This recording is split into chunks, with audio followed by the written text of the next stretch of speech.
Thanks. I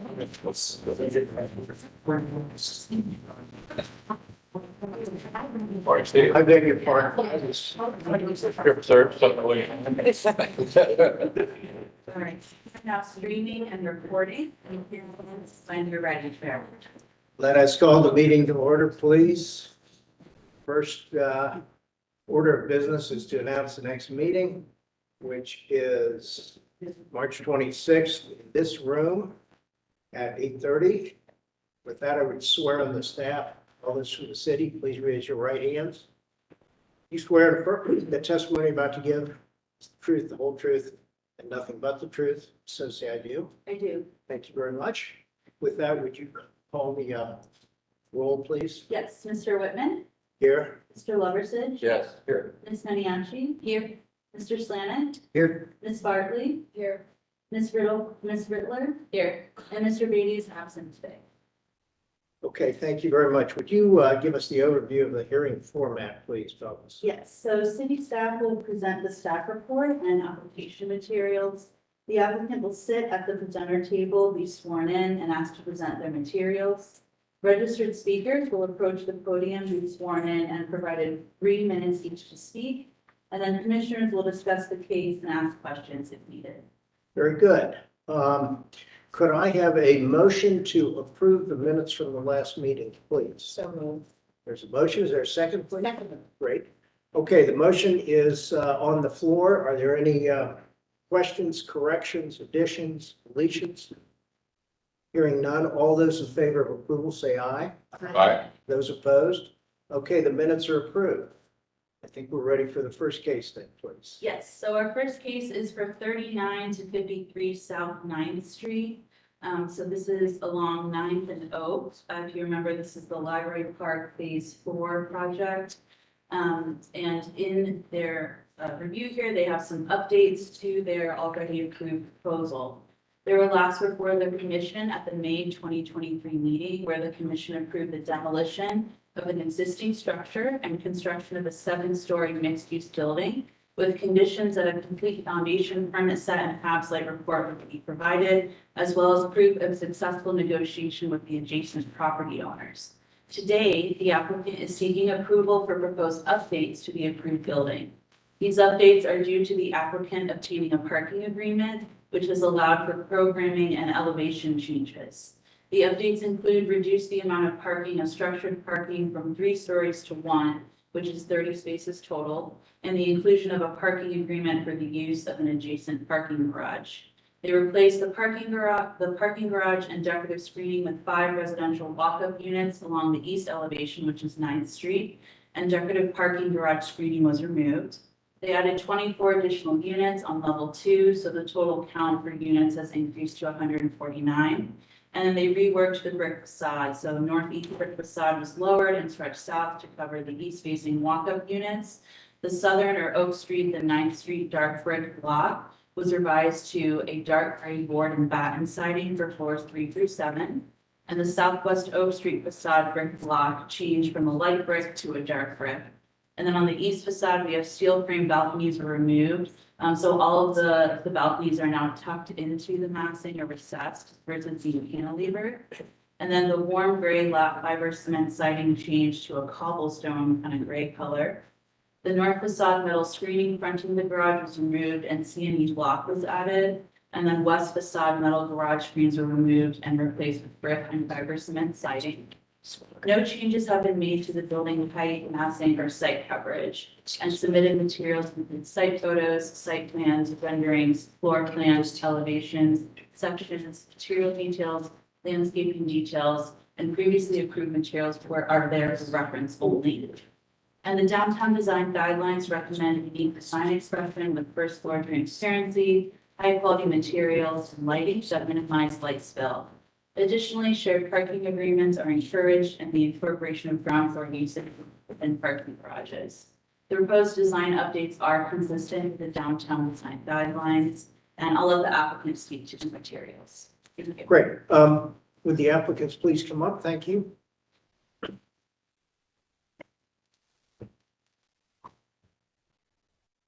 Would you kindly identify yourselves for the record? Yes, Eric Buck with Pizzuti. Justin Turley with Lumpen Roush. Would you raise your right hands? Do you swear and affirm that the testimony you're about to give is the truth, the whole truth, and nothing but the truth? If so, say I do. I do. I do. Thanks very much. I think the best way to go at this is, since we have an approval here, if you would just review some of the changes for us, please. Yeah, absolutely. Thank you. So as Belka said, one of the main drivers here was the ability to gain a parking agreement with one of our neighbors. Allowed us to reduce the amount of structured parking that we had to design within the footprint of the building. This opened up a couple of things, allowed us to get more density footprint of the building by putting more units on that second level. And then by getting rid of the second level parking, allowed us to get rid of a parking ramp inside the building, allowed us to get more depth along 9th Street and add those units along 9th, help activate 9th as well. Okay, could you get closer to that mic, perhaps? I'm sorry, it'd just be There we go. easier for everybody. Is that better? That's better. Okay, Thank you. thank you. So we have those walk-up garden style units on our phases 2 and 3 of Library Park. People really love them. It does help activate Oak, coming to the east. So we're really happy that we were able to incorporate those into the project.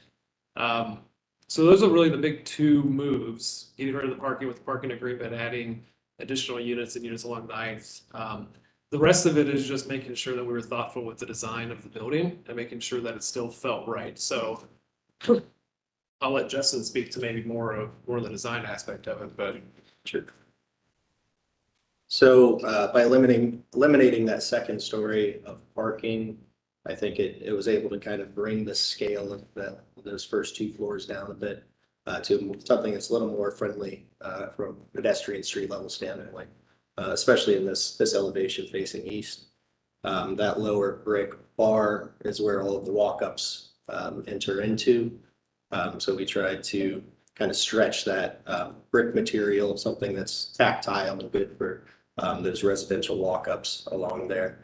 From a massing height standpoint, everything is essentially the same. There are some slight manipulations just to help kind of organize the facade a little bit better. The introduction of that lighter color horizontal siding just helped compose things, create some contrast, and break up what was becoming kind of a dark mass. So we were also able to eliminate a lot of those screens, which no matter how hard you try it, it's pretty clear that those are screening a garage at the end of the day. Along that east facade, we had loading dock, trash room, electrical room, a lot of the back of house stuff because we needed the footprint for parking garage. So again, eliminating that ramp, we were able to put all that stuff inside the footprint of the building and kind of clean up that facade a bit.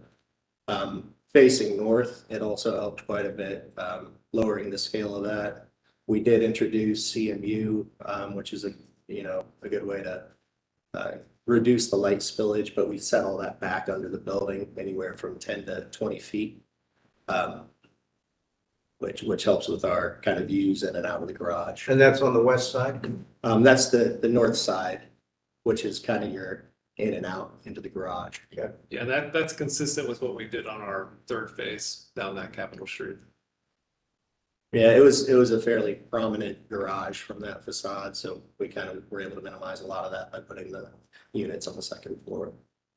Other than that, we as far as the material palette, we're essentially the same as we were in terms of coloration with the addition of that cobblestone colored horizontal siding. Again, just to help break up the mass. And the board and batten, which we're doing in the same color as the dark gray siding. So these are the same materials you had before, except that, with the exception, I guess, of the horizontal siding, except that maybe some of the colors have changed. Is that the idea? Well, the board and batten, it's still fiber cement, just kind of how it's composed on the facade, and it's in that darker gray color. So in terms of coloration, we're the same except for the cobblestone. Okay. So our brick range that we're targeting, that kind of darker warm gray color, and then the nice blend of creams and grays and the lighter brick. Okay. Are there any questions from the commission, please? Yeah, so more units, less parking. Explain what the parking arrangement you come up with. Yeah, so the big thing there was, like we said, obtaining that parking agreement from one of our neighbors. It's right across the street, the Ninth, in Cova. They're a structured parking garage. So we've been able to swap the built parking that we were gonna do on our site with existing parking on their site.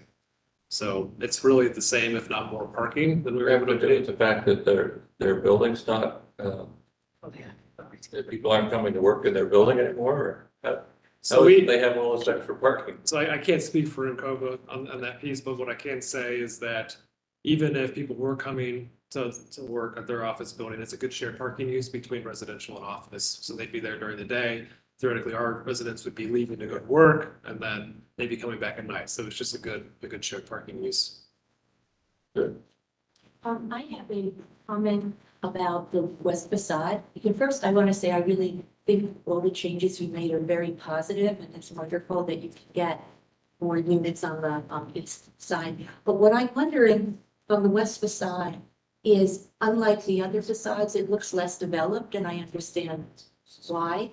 But I'm wondering if on the, close to the ground level, where you do have the rusticated brick, and then you have is that the fiber board?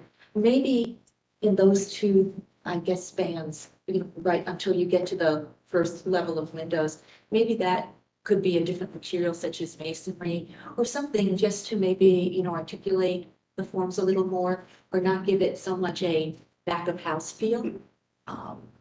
And I also thought that which is great, that you were able to remove the your screening, which had the interesting map design, but maybe in select areas where you are trying to, make it a little more pedestrian friendly, maybe that concept could be used in a different way. Maybe you put that on top of the CMU and backlight it or something, because that was such an interesting Sure. concept and gave character to the building. And I did forget to mention that if you look at the south facade, we did maintain some of that, clearly not to the same extent as we did before. That all the way at the southwest corner, there's still an exterior amenity there, and the idea is that kind of becomes that backlit screen art piece. So we still want to introduce that somewhat, but it's certainly much more subdued than it was. Now, if I read the site plan and the drawings correctly, the west side is not really a pedestrian area, is it? It's not. Right, okay. Yeah, it's a parking lot. Yeah. And it's also essentially zero lot line. So- Yeah, okay. So where we could push the facade back to get openings, we did. What you're referencing was right on the property line. So, something masonry-like would work there. We were kind of working on, there's a little bit of a symmetry play that's happening in there in terms of composition, but. And if you go, Belkis, can you go back to the elevation real quick? So go to the west. So if you look at so all the way to the right where it is pedestrian focused where the sidewalk is, we did want to make sure that we maintain that kind of vertical brick and right at that location. So as you're driving or walking down Oak Street, you still have that kind of finished feel. But to Justin's point, the rest of it is pushed towards that kind of parking. What's the height of the masonry along that side of the building there? I can't tell the dimension. Sure, it's, I believe it's 2 feet above the first floor and the site drops off, so it's about 5 feet tall. No, wait a minute, that wouldn't be right, is it? Could we see that again? Up, no, west, please. On the west. Yeah, you That, kind of, I'm talking about that band along the bottom. That's where the masonry is, isn't it? yeah, and you can see the site drops off there by about 3 feet, I believe, and then we're about 1.5 to 2 feet above the So floor line what there. does that mean? 3 or It's 4 about feet? 4.5 to 5 feet. Okay. Okay, are there any other questions? Anything from the commission? Are there any questions from the audience, please? Okay, what's the pleasure of the group? Move to approve. There's a motion to approve. Is there a second? Second. Okay, the motion's on the floor. Now, do you care to address this more, let us say, forcefully, or are you all set, or? Are we... Oh, you mean with what I meant? Yeah, Well, I think that you said that rusticated masonry was about 4.5 to 5 feet high. So I think that's fine. I mean, do other commissioners feel that way too? I think it's fine for me. So it's like. I mean, it's the west side, it's a parking lot elevation, so, okay. But you have the option, obviously, voting against it if you don't like this thing, or asking them to change it. I So, mean, I would recommend maybe just looking at it again, because even though it is more back end of house, I think it's always nice when you design a building that every facade is considered, and it is such a beautiful building with so much attention to detail. But I think it's ultimately your choice, what you think works best. okay, so there's a motion that's basically simply a motion to approve as submitted. Any other questions or comments? Anything from the audience? I'm going to ask for a vote. All those in favor say aye. Aye. Those opposed? Okay, the motion carries. Thanks, Belkis. Thank you both. Yep, thank you.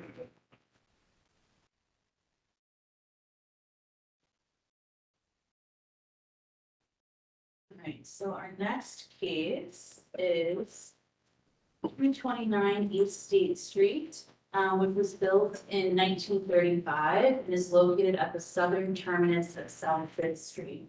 The building is home to the Schoendinger Funeral Services. The applicant is seeking commission approval to construct a new ramp and a 23-foot, 10-inch tall entry vestibule in the north and east elevations, as well as exterior modifications that include new masonry openings for wood windows on the east elevation, brick infill of an existing garage door on the south elevation, a new roof, and a redesign of the parking lot east of the building. The existing roof is a mixture of shingle and clay tile, and the new roof will be a one-to-one replacement using Ludovici Spanish barrel tiles. Submitted materials include context photos, a site plan, renderings, floor plan, roof plan, elevations, and material cut sheets. And just to quickly orient ourselves, so we have East State Street here, and then this is Fifth, and then the funeral home is at the terminus of that. And then this is the side parking lot, and they're looking to do their addition here in the front space area. And then with their materials, we have some context photos that Adam took of the site, just to kind of get a feel for it from the sidewalk. This is where the activity is going to be happening, the addition. This is the rear, so this is that garage that's going to get infilled. And then here's the site plan, so you can see along State, the new entry vestibule and how the parking lot changes will be. And then looking for some additional photos. To here. So yeah, so this is the gist of it, but the main ideas of this proposal are to include this ramp probably for easier entry into the funeral home, and then that entry vestibule there. And so after review, the downtown design guidelines recommend unique design expression, high quality and durable materials, that new construction be influenced by the pattern of nearby contributing buildings, that buildings address the street, and that ground floor spaces have a high degree of transparency. And with that, this proposal is consistent with the recommendations of the downtown. Thank you. Very good. Would the applicants please come forward? And would you kindly identify yourself for the record, please? Kevin Schedinger. Mark Hours. Very good. Could you raise your right hands? Do you swear and affirm that the testimony you're about to give is the truth, the whole truth, and nothing but the truth? So say I do. I do. Thank you very much. Why don't you go ahead and walk us through the proposal, please? Good morning, everyone. So this facility has been in the Schedinger family for many generations now. And with the sort of suburban transformation of funeral homes getting more towards where people live and not necessarily in the central core, they've expanded their business offerings at this location. So they essentially have two different services that they offer now. One is human services, another is pet services. Right now, their pet service business is mainly in the rear of the building. And so the attempt at creating what I would call a second front door to this building is to distinguish the difference between the kind of human facilities of human operations and from the pet business. The second benefit of doing this addition, the way we're doing it, is the building is not accessible. There's a couple of steps to get up into the building, as was noted by the town. The building is quite old and it's historic. So this is also creating an accessible entry to the building, but it's also giving us a second entry for the other side of the business that's operating here, and the parking is minimal. There's not really that many parking spots on site as is. I'm happy to take you in more detail into the design we like. Why don't you walk us quickly through that, and then what we'll do is ask you some questions, please. Sure. So primarily, yeah, there we go. Primarily, the reason for the retaining wall there is a grade change. The parking lot does slope up quite a bit, so we're trying to get down to sidewalk level. The positioning of the addition, the existing building is actually a collage of many additions over the years. That piece in the front is the original building. Our piece is coming in directly behind the first piece, but on top of the second piece. We chose that location strategically because there's an odd detail in the roof that's causing some water problems for them, but also because it connects to the historic stair that tied the first and second additions together. There's a historic stained glass window. So we're encapsulating that to make it interior part of the building, and that's the next slide. If you would love this. Thank you. Yes. So the entry feature then would allow you to come in and experience that stained glass window, which we're also trying to save from further deterioration by making it come from the interior. And then the grade on the left in that image is slightly higher there. That's where the parking would come back. That facade to the left on that image is currently blank masonry wall. And there are viewing rooms in there now that we're repositioning to be pet viewing rooms. So we're trying to get some natural light into that side of the building. So you would cut window openings into the existing wall, and there are no windows there now. Is that That's right? correct. It's existing masonry. And By the way, is this an historic structure then? I mean, has this been reviewed by the Historic Resources, or does it need to be? Historic structure, it's just contributing. correct. Thanks, go ahead. That's Sorry, go Yeah, ahead. it's not listed by the ARC or the National Register. Yeah, and then the last part of the project is that we're also modifying the crematory facilities, which happens in the very, very back of the building, which is where the garage door is being infilled. We are adding a new incinerator in the back. And that other than the garage door infill, right now that garage has garage doors on both sides and can pass through to the alley. We no longer need that operation, so we're just going to be infilling that opening. That building was done late 90s, I believe, the last addition. It's a fairly contemporary structure. And then I've also got some material samples and colors here if you'd like to see those. Sure, why don't we take a look at those if we could, please? Yeah, sure. You can just walk them around. And then I've got a question on the tile. Are there tiles on the roof now? Yes. Do the existing ones stay, or do they get totally replaced by this new? So And then the follow-up question is, if you replace part of them, do they match? Because I noticed looking at your samples, they've got different textures and I assume colors and all that kind of stuff. Correct. So the current roof is approaching the end of its useful life. Our intent is to replace it in kind. That sample is from Ludovici. It is our intent to match it as close as possible and to replace. If we replace it, we will replace the entire thing monolithically. We will not try to patch it and piecemeal it together. So I'm sorry, so you will replace the entire thing or, Correct. okay. And then the idea would be you pick the color you like, I guess. We're going to pick the color that most closely approximates the color that's there. Okay, good. Any other questions? Are there any other heavy wooden sashes like the ones you're going to put in the building right now?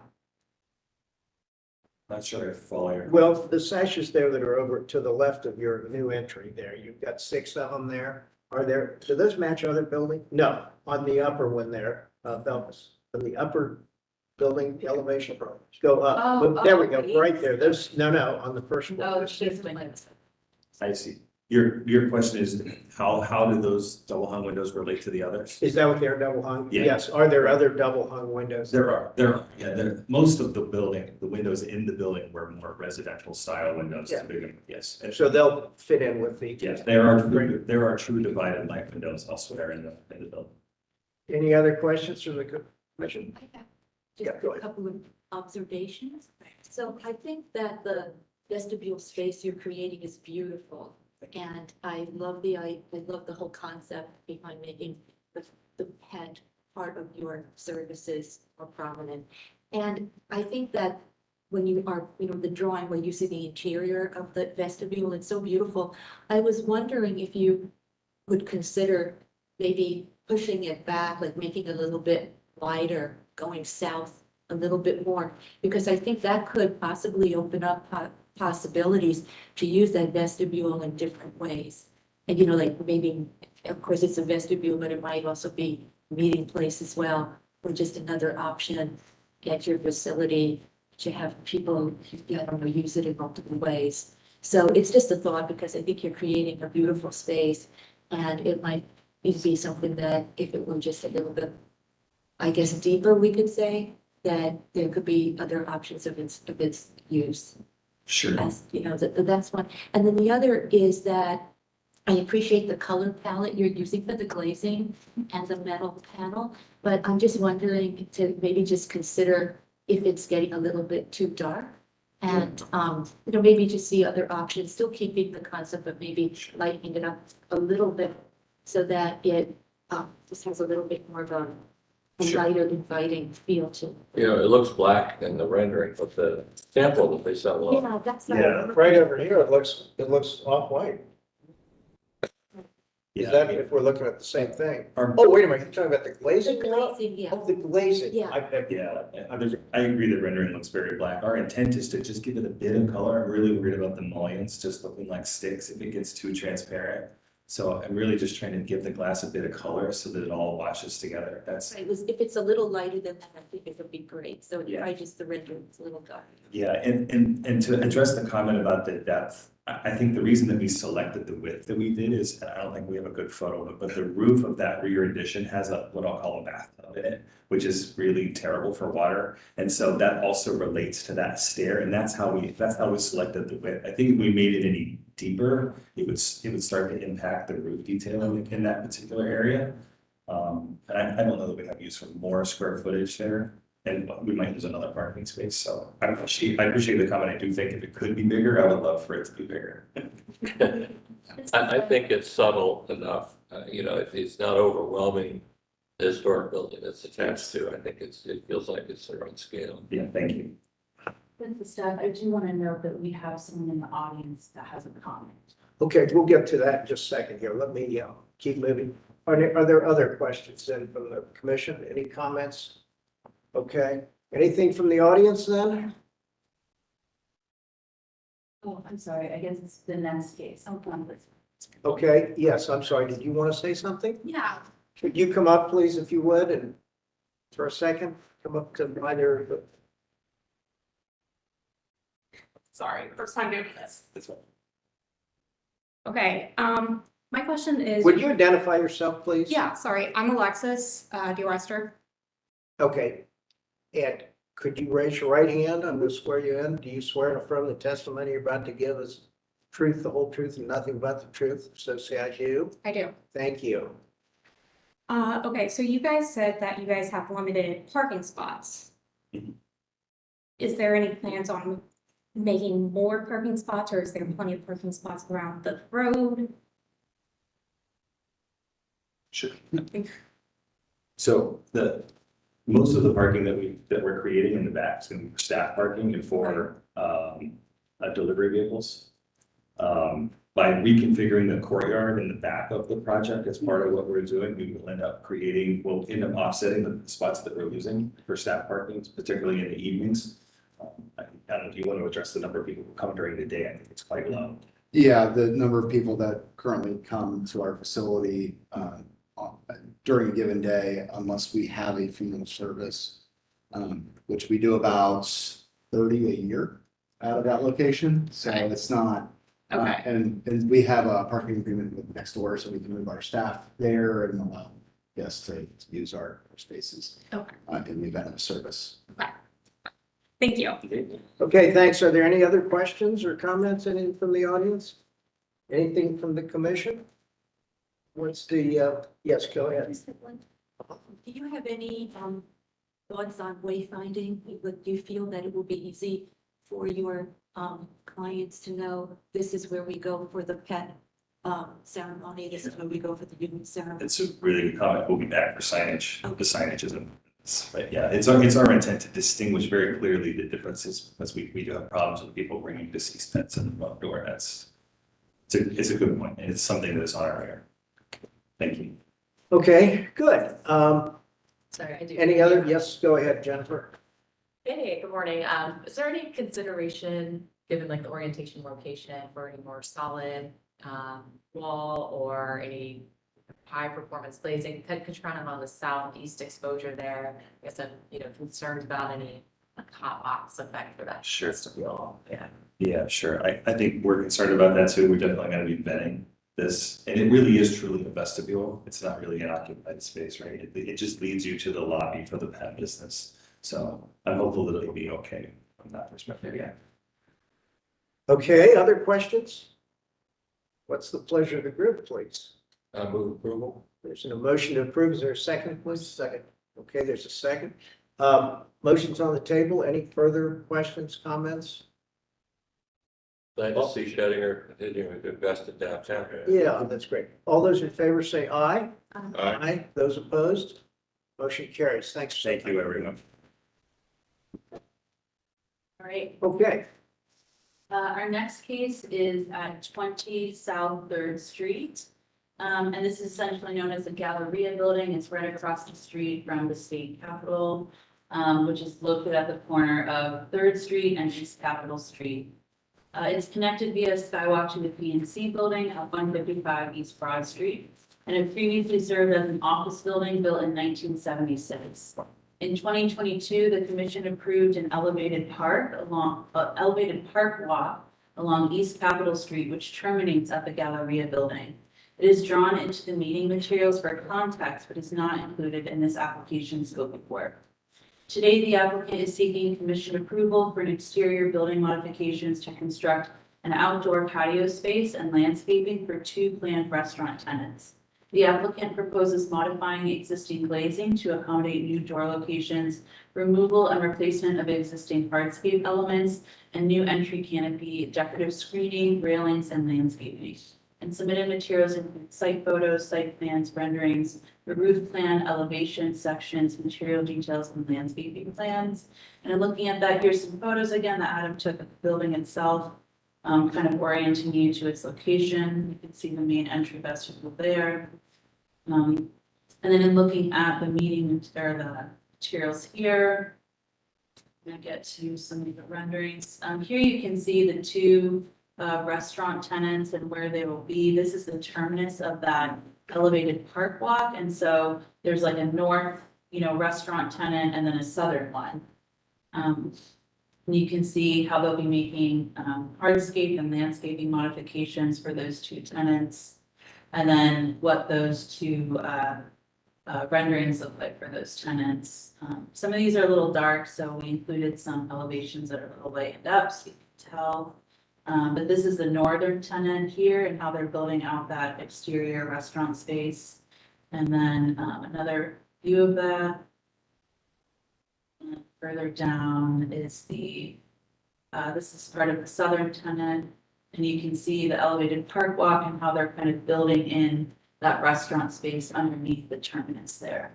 And I'll let them speak to the remainder of the materials, but the downtown design guidelines state that downtown's built environment be energized with new additions to existing structures.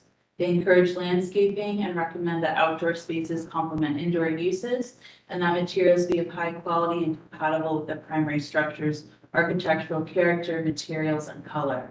The proposal is consistent with the recommendations of the downtown design guidelines. Staff notes that outdoor dining within the public right-of-way requires a permit from the Department of Public Service, which has jurisdiction in this area. And we recommend that they contact right-of-way manager Jerry Reiser. Thank you. What part of this is the public right of way? It's into the sidewalk. on the south side of the building? Mm-hmm. Not, but because it's not on the west side. No, so all of this is in the right-of-way. It is? Yeah, it's like built over, I can show. Well, they'll show us with the Sure, site yeah. plan. But it's Let's built on look the at that. sidewalk there in front of the Okay. building. Yeah, I'm surprised by that too. Okay, are we ready for the applicants? Could the applicants come on up if they would, please?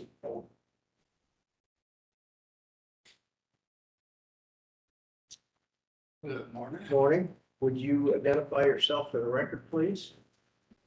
Sure, Brett McCount, Design Collective. You raise your right hand, please, or will you? Do you swear and affirm that the testimony you're about to give is the truth, the whole truth, and nothing but the truth? So say I do. I do. Thank you. Go ahead. As Belka shared, we are excited to activate a long vacant building and storefront along really a prominent street right across from the state capitol with 2 new restaurant tenants and their patios. The goal here was to bring it out to the street, to really engage the street. We're doing so with an art piece that contains the northern patio, and then really this southern patio is underneath the previously approved elevated parkway. And that is is that in the alley then? It is in the alley. Okay, so And- that would be over the right of way. Well, that street there's some things working there that's outside of this scope. So the elevated parkway that whole area is getting converted under a previously approved. Okay, Aware so of that, but I'm still confused about, Nothing Right. to the west is in the right of way. The big solid, you can Blue see the line. dash line. Well, there's a dash line. The blue line is not, there you go, that one. That's the right of way line. So we are inside, it's all on private property. looks like your stairway is over there. The stairway, a portion of the stairway might be, but again, that was part of the previously approved Okay, process. That's not part of our scope. and the point is, for the point of discussion today, you will have this arranged, obviously. You can't do what you want to do, you can't get a permit if you don't have the street Correct, right of way issues taken correct. care of. Yeah, and that's all in process under a different, Right, and so I don't know that we need to address that here today, unless anybody else wants to go I any was further. just curious that I didn't think we had an issue, so. Right, yeah, that's what my question was too. Okay, so let's go on from there then, thank you. sure. As Belkis mentioned, we're building what we think is a fantastic art piece to really come out towards the street. This is a metal screen that has a decorative design that relates to has transparency to it.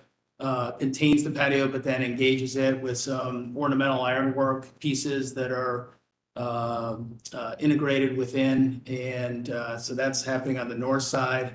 Now, real quick, while you're Sure. looking at north side here, there was discussion in your package there about, or in the drawing or something, about there being an easement along the north side. So is that There your is a property? light easement that is still on our property, but it's a easement that dates back decades. So with the the building that we see on the left-hand side here Yes. is on your property, is that correct? The church, no, that's the church that is outside the property. I think the property line is shown on the site plan as well. Well, okay, so see, yeah, okay. So the red dashed line to the north is the property line. Oh, so this building that you're showing. Yes. On the left-hand side of the existing Galleria building, right along the north. The screen side walls, sir. here, Is on your property. It is. Okay, thank you. That's what I'm trying to. Steve, the easement is on their property as well. It's a Correct. 1860s Yes. easement. Oh, it's an easement for the benefit of the church. Yeah, and it's actually, Oh, I'm it's, sorry. yes, and it's a Not for the light benefit easement, of the- actually. Right. Yeah. So, okay, Yeah. okay, great. Yeah. I'm sorry, I'm trying to understand what we're doing here. Oh, believe me, it took us a while to understand it as well. Thank you. Because as Mr. Lovers suggests, it's a very old easement, so. Okay, great. Thanks, Bob. Okay, Again, this, there's some integrated seating around for, pedestrians on the outside. And it's between the screen wall and the staircase, it really frames the main entrance to the social lobby for the office building. And then, patio within. Again, we're proposing storefront modifications to the existing building to accommodate new doors and glazing in areas where we want, where it might have been blacked out over the years, or we need new doors. The screen wall itself.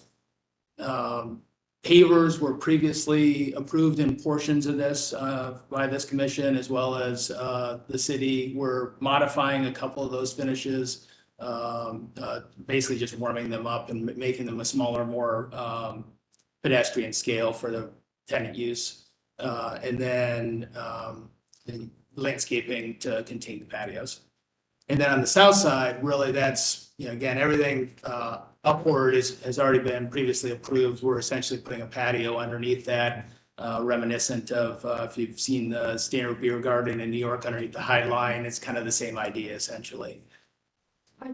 Is that patio in the winter months, is there a way to There are, yeah, there's heaters within, and then also the idea that we can contain the wind in harsh winter months as well, yes. So are you using some type of a plastic? Plastic cups, yeah. So is that a structure then really, or just becomes just literally a patio area that you can? Just a patio area, because everything else is, or again, this High Line or the elevated parkway is already there. So that's essentially our roof. We are proposing an awning between it separates from the building right there. So we're proposing an awning in that interstitial space to kind of bridge that gap, just so that, guests don't have to walk out, have raindrop on their heads and then go to a, covered area. And then part of the restaurant would be on the inside of the building, right? Most of the restaurants on the inside of the building. These are just patios for the restaurants themselves. I did have a question. Could you go back to the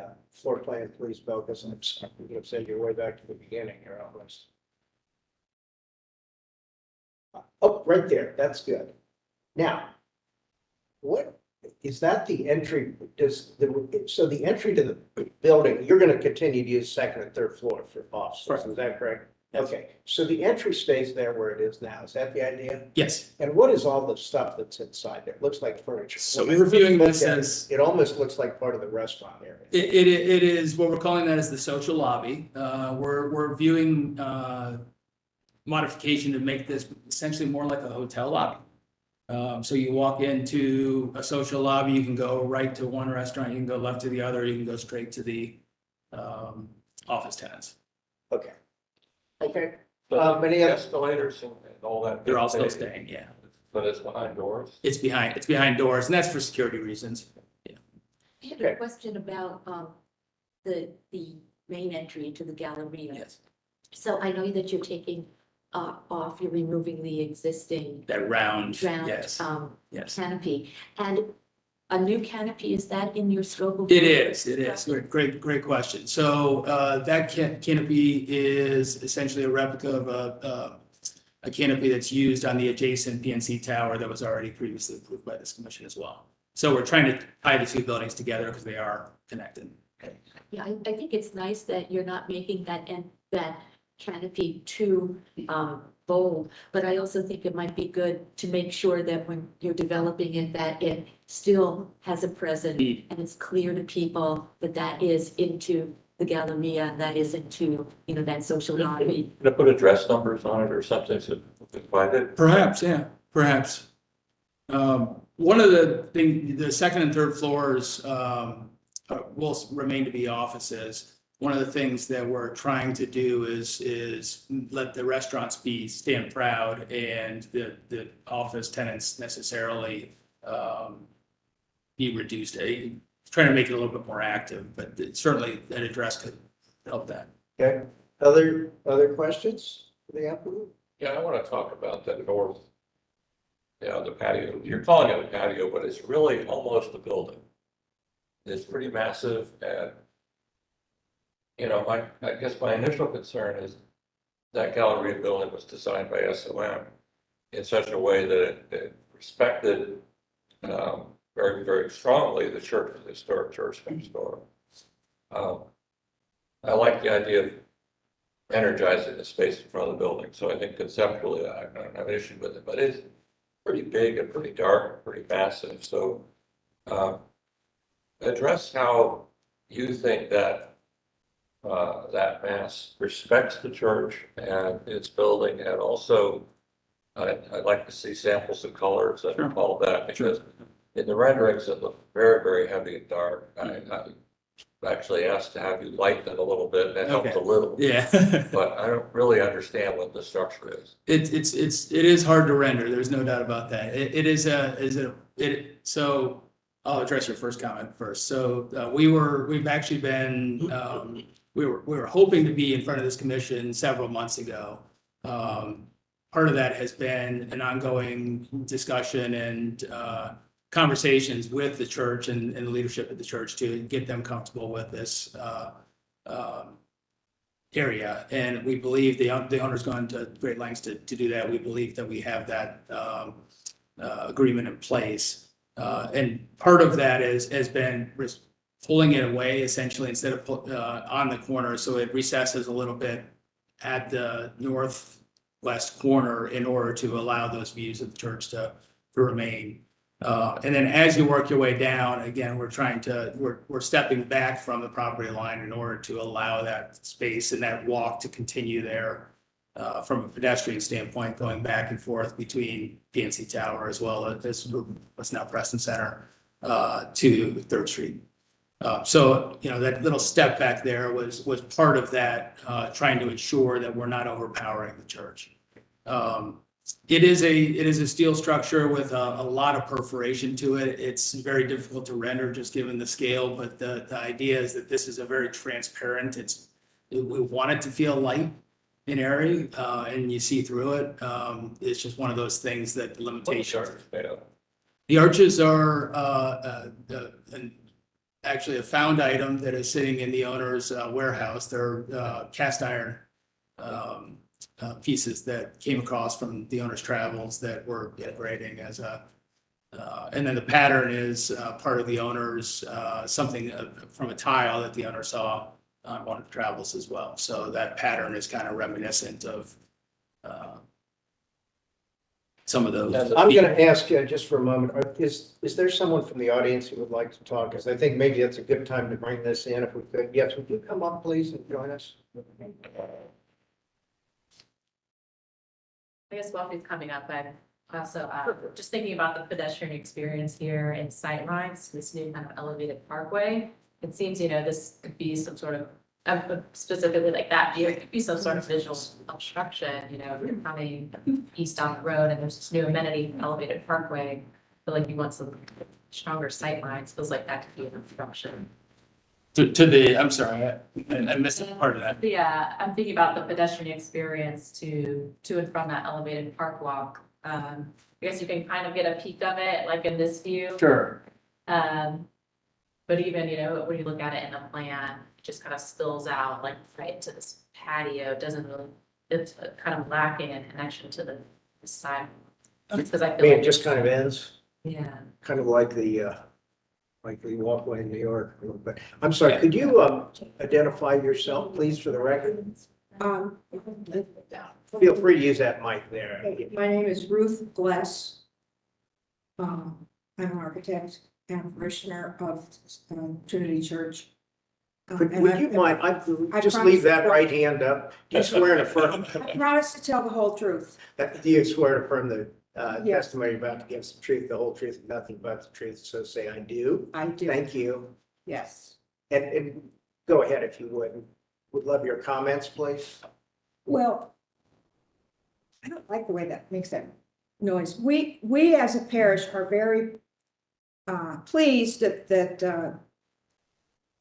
the Edwards Company recognized our easement, which they were not aware of in the beginning, but we made them aware of it. And it's, Bob is right, it's been in place since 1867, I believe, and I have a handwritten copy of it. Anyway, and also that they pushed back the corner of their screen wall so that people spilling out after church would have a space to continue their chatting and so on. And right now we use that walkway between the church and what will be the screen wall, to go to and from parking on and so on. And we've both before and after church. So we're very pleased about those factors. I'm going to agree with, personally, not speaking for Trinity now, I'm going to agree with Bob Leversige, my colleague, about the heaviness of it and the fact that it's really not contextual either with the Skidmore building or with the Gothic church next door, but it has a historic bent to it, which is, we appreciate. Okay. Let's keep going. Bob, any? Did you bring any samples? I did, and I'm sorry, I didn't want to neglect your comments earlier. I was getting a little distracted. Okay, I'm sorry, we're getting involved. Yeah, I know. Well, Her comments were related to the Highline the elevated parkway stairs coming down and essentially dumping out. We wanted it to feel a little bit tighter. We didn't want too much space we want the patio's energy to feed off of each other, as well as So we try to capture as much of that space between the two patios there, and it's actually a decent amount. It's not, I want to say it's like 25 feet between patios. It's not as tight as it may look in this rendering. There's something about a little bit, we're standing very tight on the sidewalk, but when you're driving, you'll certainly see it when you're walking. There's something about a little bit of a peekaboo moment too, as you're walking down there and seeing the elevated parkway stairs. So you get that kind of rhythm as you would on any streetscape that might be more in line. That step back there right now is not as pedestrian friendly as a streetscape that is more continuous and running along the essentially it's a singular line. So I don't know, does that address your comments or is that? Sure. Sorry. Thanks. Was there something else? Let's see here. Any other, by the way, Bob, you've got a, yes, go ahead, Jim. I tend to agree with what everyone is saying. I think everybody is saying something very similar. They like the concept, they like the effort, they like the direction, but that there is a heaviness, there is the concern of maybe a darkness and maybe from certain angles, maybe straight on, it's okay, but maybe when you're seeing it from an angle, it might be more opaque than translucent or transparent. And then maybe the shape itself might need to be modified a little bit, maybe to not be quite as bulky. And I think the top two has the very top portion where the signage is, has a heaviness to it that you could still keep the concept, but maybe modify it a little bit so that it doesn't compete so much with the church, but still has a uniqueness, a playfulness.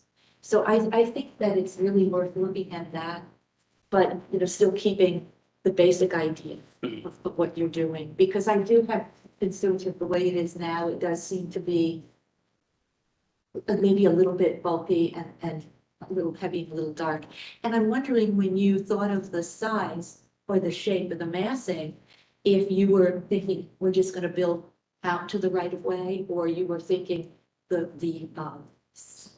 size of this, the footprint of this is exactly how we want it.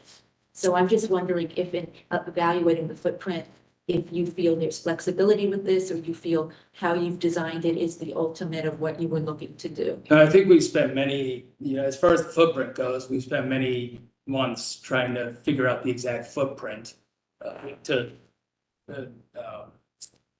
reflect the church's concerns as well as the owner's concerns, and getting a great patio there. The scale itself was really more in relation to the elevated parkway. If it starts to drop or get a little bit less in scale, it starts to not feel cohesive, and so those two pieces essentially become related to one another and pull off of that harsh SOM glass facade. I mean, I certainly understand that what they had tried to do back in the 70s was pulling it back, but that created essentially a canvas of area that is essentially unused and empty and in disrepair, that we're trying to address and really create a vibrancy through this. So You don't have a sample of the screen. the screen, no, we have on one of the images we have a digital copy of what it would be, but no, the screen, it would be a custom laser cut. What kind of, is it metal? Yeah, it's a very thin metal and with a lot of transparency to And it. does it go over glass then? No, it'll be open air. There's no roof behind this, right? So it's still patio behind it. Oh, there's no roof behind it? No, Oh, no. I see.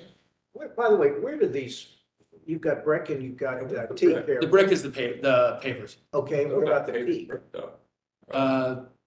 They are being used as pavers. And what about the teak? Where did? The teak is the planter benches. Oh, I see. So that's not flooring. Okay. Speakers and stuff, I'm wondering if our speaker has any other comments, and if not, they should maybe. Yes, I'm sorry. Do you have anything else there for us? The audience, me? Yes. No, Okay. I mean, we, Oh, maybe, and we'll keep going now, but if you have anything else to say, we'd love to hear it, please. it's not relevant to me, except just as an observer and as an architect. The relationship between the walkway, the end of the walkway and the other, the patio stuff is there isn't. The one, You say there is not, there's there's no, no relation. architecturally speaking, your walkway is modernist architecture like the building, and the other thing is not. But the scale, I guess, is what I was referencing. Ah, Not that they were yeah. referencing each other, yeah, because the other one essentially is all wide flange. But the end of your walkway is much lighter and more transparent than the screen. That's just, anyway. I'm wondering if, it's part of the, okay, thank you, Yes. your point is taken. Thank you, Ruth. I'm wondering, just kind of looking at this thing, we are talking about things that relate to scale and Sure. what's important for you? Is it to get the extra square footage in there or to get the visual? I'm wondering if some of this doesn't get fixed, if frankly, and I don't know, you haven't built the walkway yet, have you? Or No.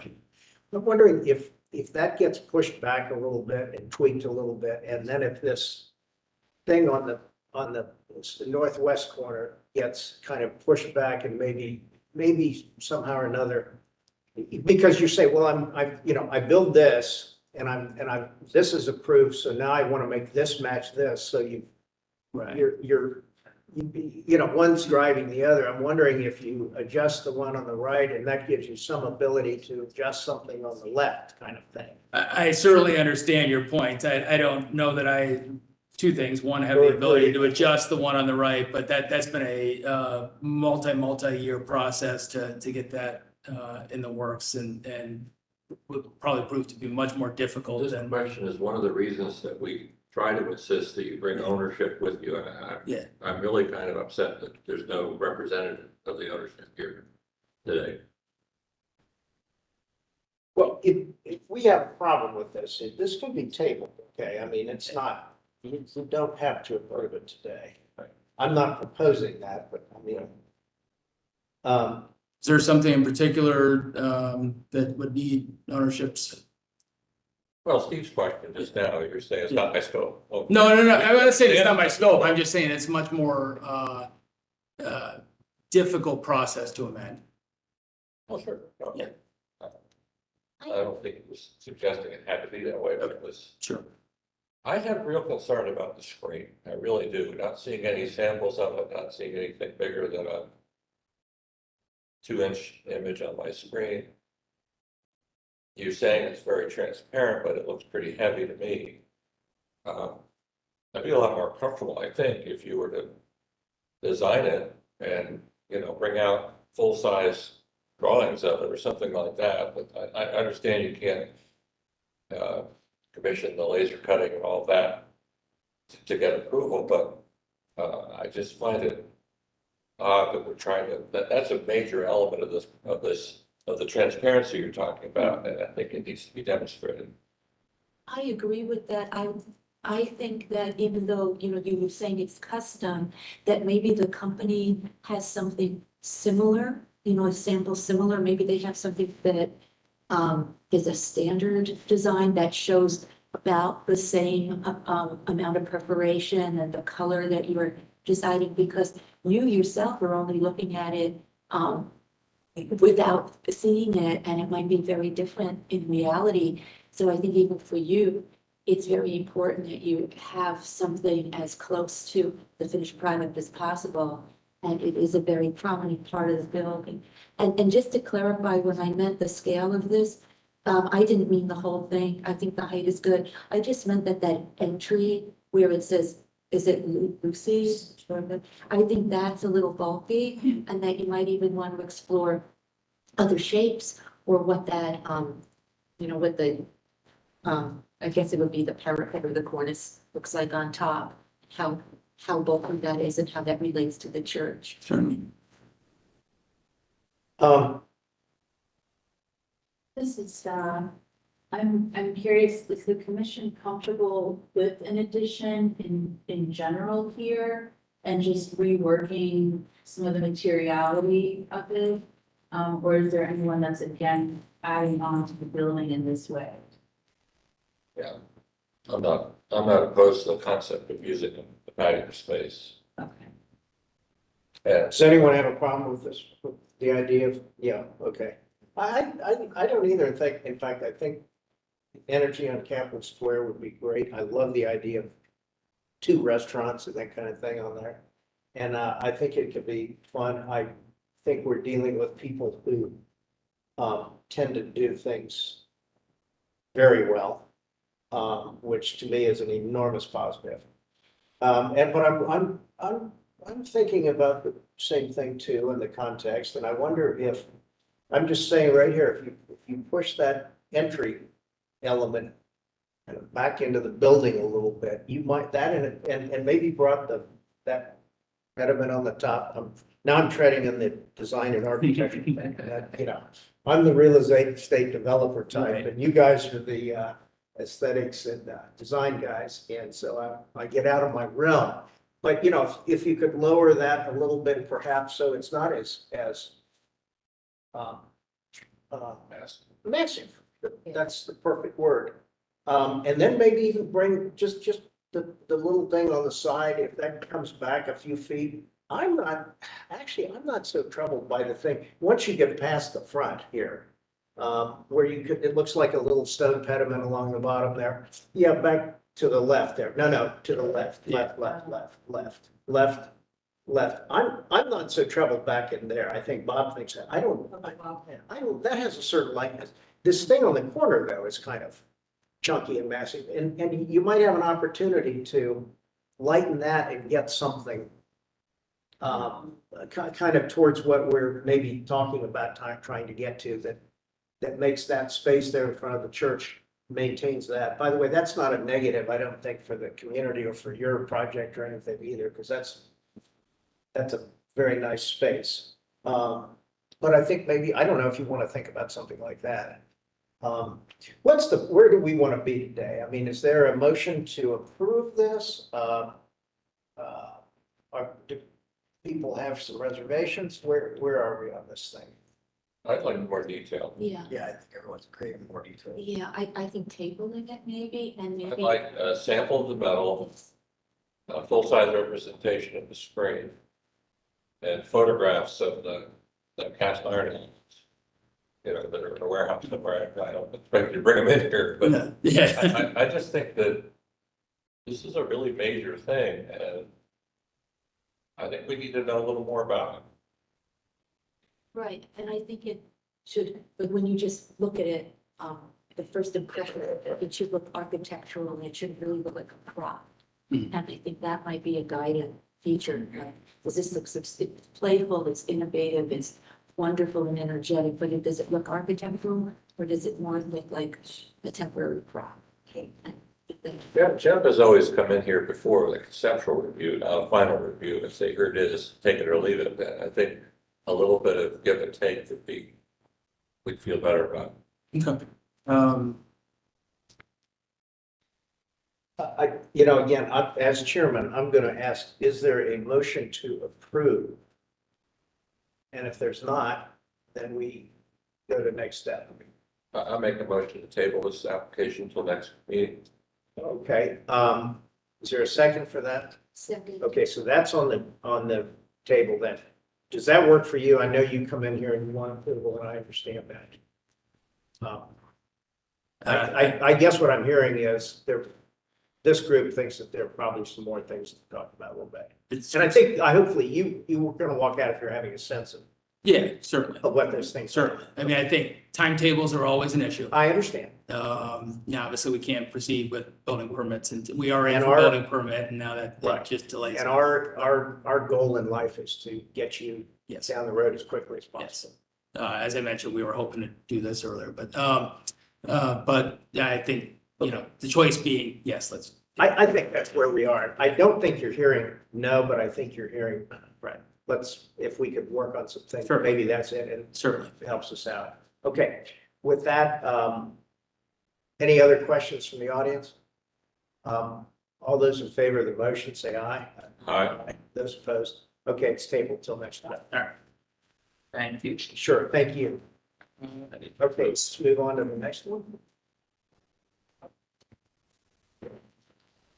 So this is our last application of the day, conceptual review for 132 South Third Street. To organize ourselves.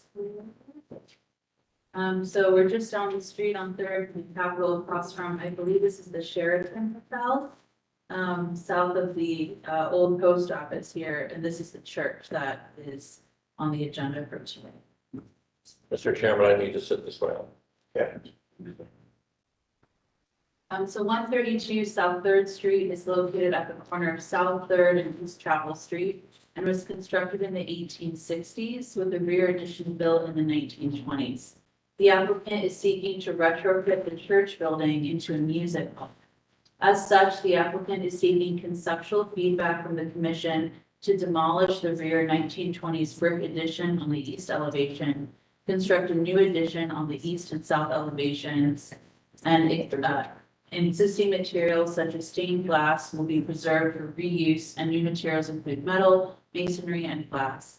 This site is listed on the Columbus Register of Historic Properties and will go through concurrent review by the Historic Resources Commission.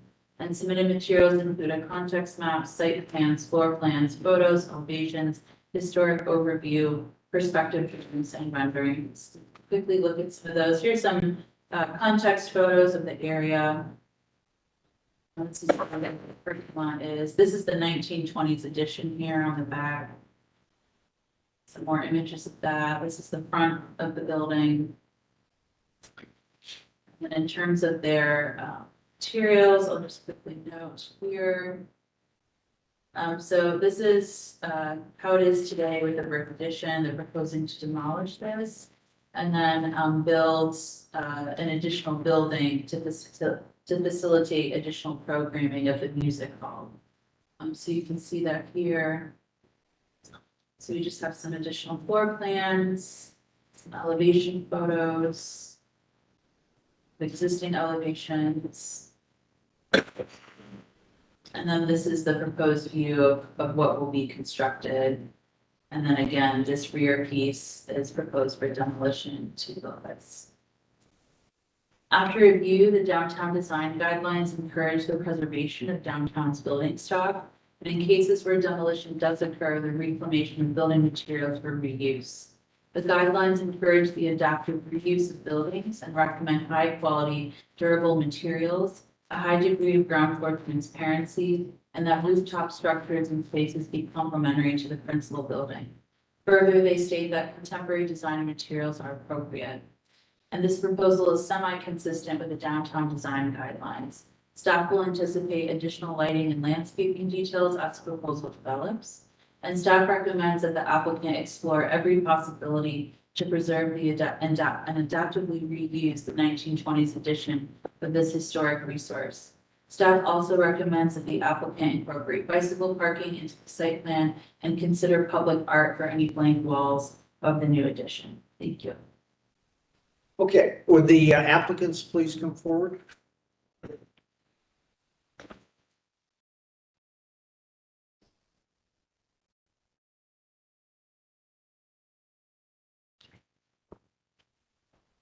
If you would identify yourselves for the record, please. Jason Gay with Kappa. And Sam Rosenthal with Schoolie Caldwell. Okay, could you raise your right hands? Do you swear and affirm the testimony you're about to give is the truth, the whole truth, and nothing but the truth? So say I do. I do. Great, thanks. First of all, let's understand the historic situation. Is this a listed building, I would assume? Okay, including the back part? No, No. The back part is not an historic structure. Is that Correct. correct? When was it back part built? in the 1920s. 1926. 26, okay. Okay. And just again, so we start off right up in front and then we'll let you folks go ahead. Why can you not use the back portion, redo it? I mean, I assume that's been part of your discussions. Yeah, absolutely. We're looking for, obviously prioritizing the 1859 building with some type of new reuse that meets the needs of modern entertainment spaces. We're planning an event space, so for live concerts, weddings, corporate events, that type of thing. Right now, the historic structures doesn't have accessibility. There's no way to get someone with mobility issues into the historic structure. So our proposal really takes the idea that we're going to prioritize preserving that 1859 structure and provide support spaces both for people that are performing in the event space, but also patrons that are coming to attend events by giving them new ways to get into the building. And the 1926 structure, it's a half a story off of of the historic 1859 structure. So creating adaptive reuse for that back building is going to be very challenging and very expensive. So the graphic that's on the screen right now, those yellow circles basically highlight every adjustment in floor elevation. The back brick portion, as Jason said, is about a half level off of the historic structure, and even the historic structure out front, the circle that's all the way to the left there showing 1'6" differential. We're right on the property line, and in fact, the northwest tower has steps that encroach into the right of way. So even if we were to remove all those steps, which we don't want to remove the historic church steps, but even if we were to do that, we don't have enough room to create an accessible ramp to get into that historic structure. Meaning, now, when you say the historic, you mean the front part, the church part? The church. Okay, so when you say you do not have accessibility, you mean for the church as well as for the addition in the back, right? Correct. Okay. So the other thing is with this half level offset, there's no continuity for being able to load in and load out. And as we look at the having either a loading dock or just a van at normal height, bringing equipment in, we have a study that we didn't submit, but we're basically removing the northeast quadrant of that brick building in order to create that loading zone. So if you were to go to the floor plans of the addition, the proposed addition,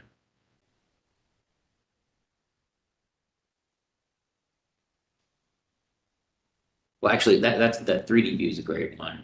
So you can see in the proposed addition right there, that back corner comes out, and that is where the loading happens to be coming in on level with the historic structure. So the opening there where you're not seeing the overhead door down, that's the main loading point. And we have another one at grade that's down at the sidewalk, which is the other opening to the left there. But that's the elevation that we're trying to match. The other thing is that we would be bifurcating all of the brick, or we'd be bifurcating all the windows in the brick addition if we were to bring the floor levels across. So if we were to do one of those, the term that we use often is facetotomies, where you basically pull the guts out of the inside of the building and just preserve that outside wrapper. If we were to do that, all our floor levels would be cutting through those windows anyway, and we'd have to cut new openings into the brick wall. So at that point, we're creating Swiss cheese of a building, and there's really no merit to preserving this 1920s non-historic, non-contributing brick structure in the preservation of the church as a new gathering space. I'll note that in the other 3D view of the proposed addition, we're stepping down the massing, trying to expose as much of the church as possible. So really being sympathetic to exposing and keeping views towards those stained glass windows. Did you mention that in terms of handicap accessibility, that the church building, there's no handicap accessibility, but that it would have to be from the new addition? Correct. And where would that happen? On the side?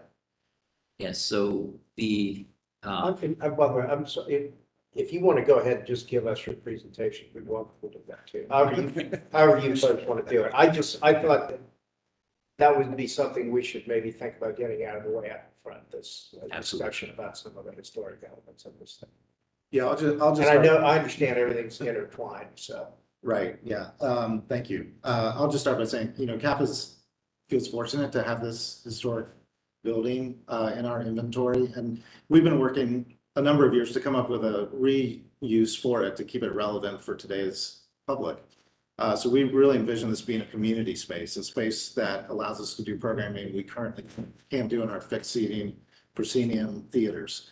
The concept here is really an open concept with no fixed seating, no fixed stage, completely flat floor space that can be adapted to any use, to any community group that wants to come in and use it. So our hope is that we can connect with audience members that we don't currently connect with. As our city trends younger, pulling some activity from some of the neighborhoods back into downtown for live events.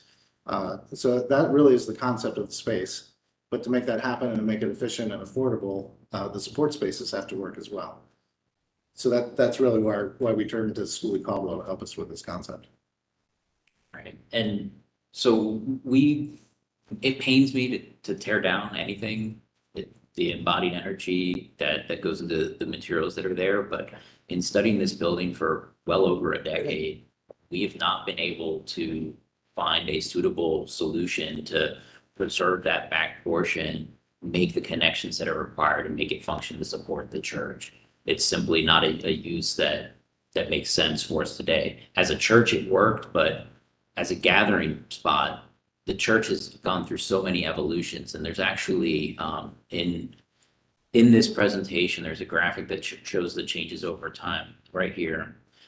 So originally, you see the map showing in the 1887 there were outbuildings, and it wasn't until in the 20s and in 22 that you see that brick addition show up. So we're accustomed to seeing this building transform over time to suit the needs of the people that it's serving, and it simply has ceased to operate that way. So the building has sat vacant for 12 years. Yeah, 11 years, yeah. And we found a way that we know has back and we know it will work. We actually have been hosting events as fundraisers, and the last slide in this presentation will show a view of a recent event that we're not that far off from turning this space into what it needs to be. Honestly, the venue itself is great. It needs to have functioning plumbing. It needs to have electrical service and HVAC. But as stewards, Kappa has done an incredible job of maintaining the copper roof. When they inherited the building, there were some leaks that have been fixed. There's some plaster damage, but we're taking a very light touch inside. Now we just need to make the appropriate connections on the outside so that we can get the load in and load out, that we can get the handicap accessibility, so that we have the space to create restrooms that are usable for our evolving public. I'm really excited. Jason has been pushing to have all gender restrooms, but then also enlarge restrooms that can accommodate adult changing tables and just serve a much broader audience than most of our clients typically ask us to. I also want to mention that we did take this to the Historic Resources Commission first because it was listed, and some of their feedback was to study the proposed skylight and connection. So the views towards the end, here you go. What you're seeing here is a series of studies. This is our initial concept with the skylight low, and it kind of bifurcates the storm windows that are protecting the stained glass windows there on the south facade. They asked us to consider raising the wall to look at what that might do and encapsulate them, encapsulate those stained glass windows. So this is one study where the windows basically align with those gaps. Personally, I feel like the massing of this sort of overpowers that facade and don't recommend it, but we studied it. We studied another version that's all glass there that would create a much larger sort of atrium space. I think it's the same effect that this massing then starts to compete with the church. So we looked at another option that actually lowers the skylight, and this is hopefully where we can get things to work out without creating a bathtub. and really have more of that separation. And then a final version that we studied was a little bit more playful, inspired by piano keys, and looking at having the glazing create a different pattern over there. But we feel that the mass of the framing, the reflections on the glass really detracts from seeing and experiencing the church, which we're trying to preserve. In looking at the, when reviewing this, I tended to like number 4. I think that's the one you like where the windows are exposed. And they're not bifurcated or they're not, it's not something that's an overlay over them. Absolutely. Now, granted, you're not seeing that skylight hit the windows, but it's still in here. You said who wanted the skylight? I don't want to put words in anybody's mouth, but the Historic Resources Commission asked us to study adjusting the skylight location to. Well, that one there has no skylight, right? It does, it's just lower. Where is it? I don't. It's just not hit, it's just not visible in that view because it's lower than the railing. And does it cover a portion of the windows, the big windows of the It church? still runs into the windows. Okay. Oh, and so the purpose of the skylight is to cover the section between the existing church building and the new building. Oh, so, okay. Oh, because you got the entry down there, right? Correct. I see what you. I agree 100%. I don't think you want to put this, I don't think it works well to put it up over either all of the windows and it really doesn't work to put it over portions, to my mind, anyway. Oh, that's what you're doing here. That's what you've come up with. So when you're walking, the idea is when you're walking on 3rd Street northbound, you don't see it going over the. And so the function of those is just to cover the space below, not so much to cover the windows. Correct. Okay. That's actually the primary connection point into the sanctuary space. There's 2 stained glass windows that have operable sashes at the bottom that we're going to remove to create the entryway. We've been calling that skylight area the cloister, and it's essentially we're treating it as a gasket between the new and the old. It's step back, and we've done that intentionally to preserve the view of the base of the tower and that first bay, that window, so you always know what that was, right? That's an intact view without any intervention. And then architecturally, the addition steps back. We do have, obviously that stair in the foreground is sort of another tower element, and the tower step down, the tallest tower is the one that is to the north. And then the one that's at the southwest corner there is shorter in height. And then we've created our own new element there that we've pulled out for a little bit of visual wayfinding, but it's also creating this stair that gives us access to a rooftop deck and acts as a little bit of signage.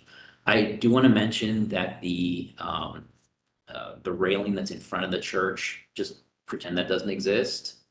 We were exploring some opportunities there. We don't think it works, but we do really like what the railing's doing at this stair, and that it's helping create a sense of uniformity with the copper roof, and that we've got this connection of a vertical element that sits out. One thing we didn't mention is in, I guess, the preceding slides, there's a dashed box that represents a building that used to be adjacent to the site here. So historically, contextually, there used to be a structure that would cover that south elevation, which is now mostly covered by the mature trees at the police and firefighters memorial. Would you intend to continue to use the entrances on 3rd Street then, or do those become shut down basically? They end up being exits for the most part, an entryway for people that don't need accessibility if they wanted it. You know, if we were to do a wedding and the wedding party wanted to come in those doors, they would be using. So they'll still be there, but Yeah. you'll use the door on the right. Yeah. I forget, is this a conceptual application? Conceptual. Okay. Tell me what thoughts are. Are you folks, do you have anything else we need to know or? Tell us quickly, if you would, what your proposed materials are for the new sections, please. So We are looking at cast stone, specifically a blend, about 85% this color, and then, a sprinkling of this one in. For what? For the, masonry on the addition. Is that in the back and on the south? It is. So The east pretty end? much everywhere you see the tan, that is that's the proposed material. And then the green, while we've studied multiple different colors, the one that we've settled on is a painted metal to be close to the patinated copper roof. This is really just the proposed color palette. I'm happy to bring it up if you. And, want to and take a it's, look. if anybody wants to see it, we could just say so and I'll bring it up. So the building in the back, I'm sorry, I forget, is it 3 stories, 2 stories? It's 3.5, whatever, 2.5? in the rear, it's 3, and then it steps down to 2. Yeah. So the entire 3 stories would have that stonish material cladding there? Belkis, if you could go to the rear view, I think that shows the rear color view. And I think it might be preceding these slides. Oh, okay.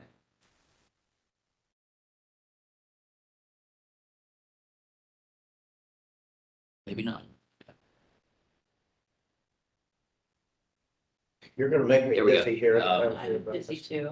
The one after this, Okay, there you go. So where you see the tan at the bottom, yeah, masonry base, and then the painted metal for the upper level. okay. You're talking about the new building being placed in the 1926. And how about the windows roughly? What are you thinking about then? Are those double hung windows or The metal windows. windows? The windows are metal windows, painted aluminum, and we're planning for them to be on module with the metal panel. Right now, the metal panel is on a 1-foot reveal increment. The windows have a 2-foot width.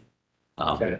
We're still adjusting the spacing. There's some, you can see that on the east facade, the backside there, it's a little irregular.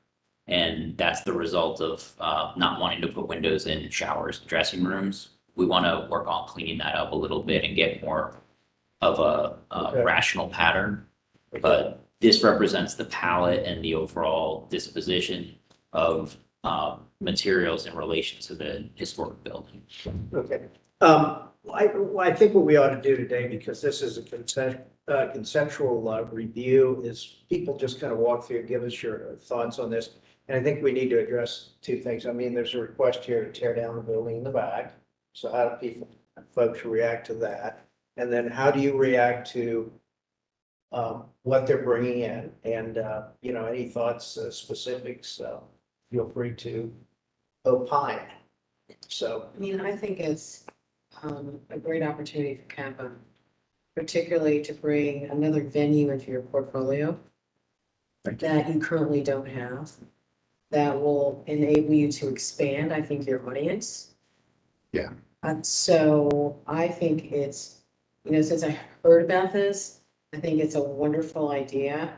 I have no problem with the demolition of the building to the back, understanding, particularly the leveling. And what it is that you are intending to build out. So I think it's a great readaptive reuse of the church. This is not the first time that a church has been adapted for such type of venue. If you think about what happened on Broad Street. But I think that this is a more thoughtful opportunity that will really impact and bring more community downtown. Thank you. that sounds like a positive review to me. Any other thoughts or Jennifer, Tony, or Sure. Anna? Yeah. I mean, yeah, I think the design has been approached very thoughtfully. I really appreciate the kind of glass cloisters that you talked about and just how the new building like touches the old. So I think that's very thoughtful. It seems like it will be, bringing a lot of vibrancy to downtown. So I appreciate that. I think when it comes to the details, how these materials are coming together on the new building, that kind of expression, I think will bring yeah, I think that layer, like extra layer of detail and expression will kind of add more to the really kind of simple massing that we're seeing in the driven part. Tony, did you have any thoughts? Yeah, just, Sam, I really like option 4, that connection there. Is that the one we're seeing up there right now? Yeah, Yeah, okay. yeah, that's the right one, and, I think the team did a great job. Sam, we're gonna help you out with your architecture there on your decisions when you go back to your clients. Go ahead, Jen. Okay. Or Tony, anything else? I'm sorry. I agree with what everybody else said here. I think the only difference I have is, I'd like to see you think about that new building more. I don't find it that inspiring, and I understand that you probably just want that to be a support building and focus on the church. But I also am wondering, I know you talked about how because of the level changes, you can't use the 1926 building. And that sometimes there's a strategy to take the guts out and use the wrapper. And that's really not going to work here because of the level changes and where the windows are. But I'm also wondering, as you explore this, like maybe thinking outside the box and keeping one wall and maybe pulling, the floor back and making a little balcony or something. Maybe it's all new, but then maybe you're retaining one facade and using that and pulling it back so that the floor levels don't matter. Or just thinking a little bit creatively, because everything else is so creative and interesting. And I think that there's a way to find some way to retain some aspects of the 1926 building and make that back building, maybe it's a support building, but it's inspired. I think long-term, it would be really I don't know, just a great solution. So that would be my, Ethan, and I agree, I'd like option 4 the best as well. Okay. I don't know, Can I ask a, please. the thing that has stressed me out the most is the reaction about that front stair and whether or not, you all would be. Oh, on the sympathetic. right hand, on the south side. Correct. So we've studied this a lot and we feel really happy with it now. Just want to make sure before we put all our eggs in that basket and further develop the details there. You're seeing the handicap ramp on the right side underneath the upper run of the stairs. We tried to keep it simple. We're looking at that wall as a signage opportunity. Don't want to be too heavy-handed with it, but if you all are supportive of this general direction, I'd like to run with that. Where does that handicap ramp, is that to the level of the floor in the sanctuary then? It is. Okay, which is gonna be your main floor, right? And the idea is when you build this new section, you run on a level back through the new building on the east there, when it comes out. See, I kind of, overall, I mean, I hate to have, and by the way, 1930, guess what? It's not 100 years old, but it's about 6 or 7 years away from that. So it's effectively getting there. So it's too bad to see something like that go away. However, I think when you do something like this, you put a lot of money into these things and they kind of have to work. One of the problems trying to redo older buildings sometimes is if you jump through too many hoops. Now, all the historic guys are going to jump me. Love to just go hit me when I go at it. But, sometimes you end up with something that doesn't work as well as it should. And then all of a sudden you got a building that kind of doesn't work right. And you don't want an obsolete building. And people can build a brand new building and the thing's obsolete almost the day they do it. So you've got to understand the functionality. So I'm very sympathetic for that. I would say, I think that's probably a very good solution for the handicap ramp there. Now people might have to figure out where it is and how to use it, but that's good. Tell me what you use the deck for? Is that kind of independent of the whole thing? Yeah, the concept. We're gonna have a bar up there? Or Yes, the concept with that addition is that there would be 2 levels of bar space. So the main floor bar, as you really serves the most patrons, but then there's a second floor bar with a rooftop patio option that we can program separately if we needed to. So we really have two separate spaces depending upon the programming. And that's one of the benefits of that stair is that we could have an event, say a wedding in the sanctuary in the first floor bar.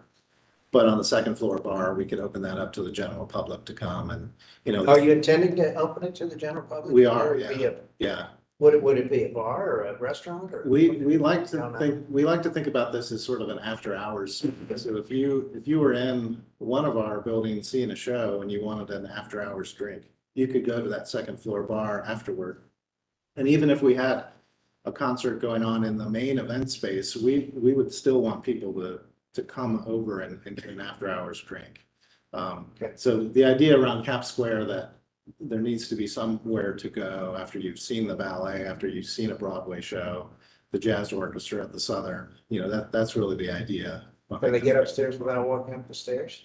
There is an elevator in the back, yes. So they could go, I guess they'd have to go up the handicap ramp. Yes, To right, go around if they didn't want to go through. correct. Yeah, and we would accommodate that for sure. Okay, When, go ahead. Any other thoughts? when you mentioned that you wanted our comments on the stair, just now, did you mean that you wanted our comments about it aesthetically or how you feel we feel it functions or both?